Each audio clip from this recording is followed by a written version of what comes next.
sebab kursus-kursus pendek yang saya ikuti sebelum ni dapatlah sikit-sikit, tapi praktikalnya tak dapat saya buat sebabkan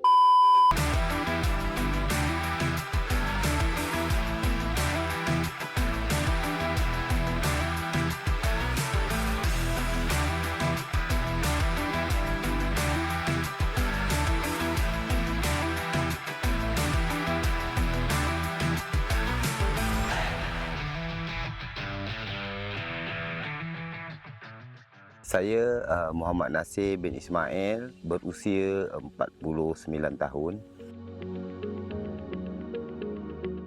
Saya telah berkhidmat di dalam TLDM selama 21 tahun.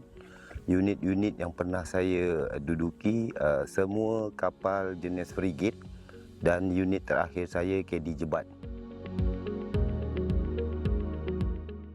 Paling bermakna dalam perkhidmatan saya berjaya berpencen.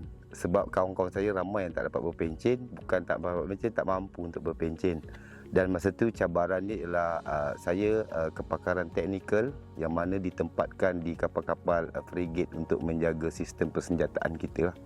Operasi besar yang saya pernah ikuti sebelum saya berpencen, Lahad Datu, kes MH370. Selepas tu 2016 tu saya pun tamat perkhidmatan. Kehidupan selepas bersara saya memang minda dan fikiran dah ready lah untuk bersara, dan pada masa tu pun usia saya kategori pesara yang muda lah. Berusia 39 tahun saya dah bersara. Pernah saya usahakan tanaman ubi keledek dan juga tebu lah. Yang terakhir tebu lah. Dan kita ada produk tebu, air tebu lah dekat kampung. Cumanya benda tu tak sebesar inilah, sebab semua kos yang saya buat tu sendiri punya kan. Jadi cuba try and error. Saya pun dijawatkan sebagai pengurus bahagian jenazah kampung. Jadi kebajikan kampung berkaitan kematian saya yang bertanggungjawab lah.